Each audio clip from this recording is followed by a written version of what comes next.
Welcome everyone to Art Party Friday with me, Helen. There was a sneak peek of the layout, and you might be saying, Helen, that looks awfully similar to Monday's Stash It layout. And I'd say, you know what? You're right. As I sat down to create today's layout, there was still a whole pile of chipboard pieces and patterned paper, tissue paper, and I thought, let's go with it. It's much easier doing it this way than trying to pack it all away and get new stuff out. The background paper has been trimmed down to roughly 11.5 by 11.5 so that I can layer some cardstock behind it later. Most of these chipboard pieces are from scrap mats. I won them actually as part of the monthly competition at Stuck Sketches. And I've had them since about May, I think, and it's the first time I've pulled them out to use them. No, it's the first time I've actually used them. I've pulled them out a few times and they've gone back into the stash. But today they're actually making their way to a layout. You can see I started with the lattice background and I decided to cut it into random shaped pieces and arrange them in like a cross or a T design behind. This photo of me taken January 2010. As you can see, I'm cutting up these ornate frames and they don't actually make it to the layout. And I thought, I should actually start with a bit of texture.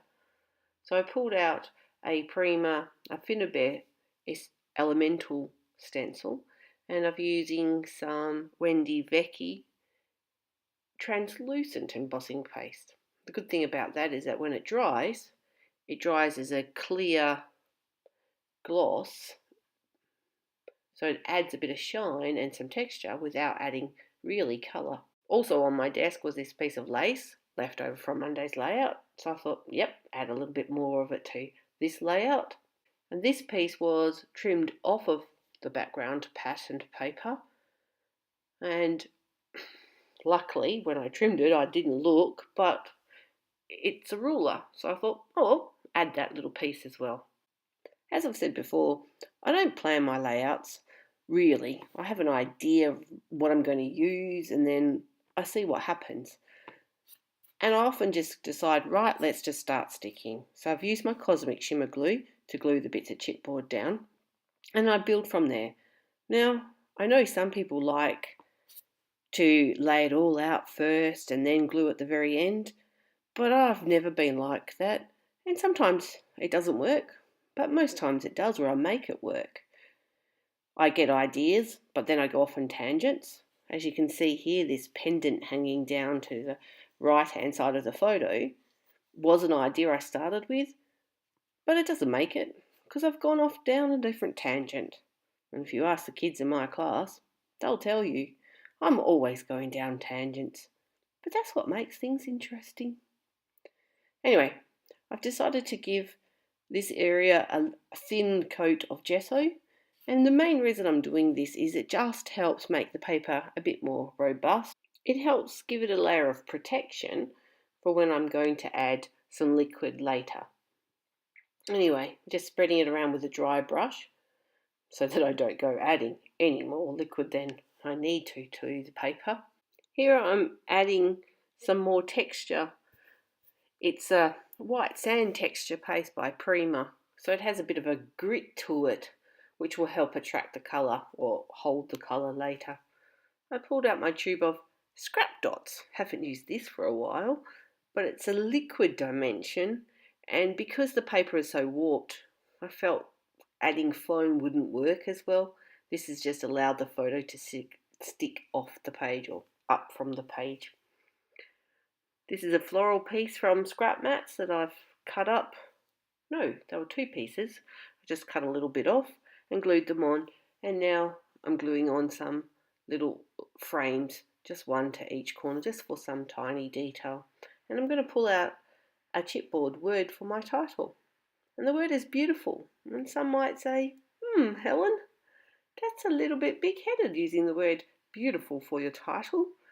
But this photo was taken when I'd lost 40 kilos and I was actually feeling quite good about myself.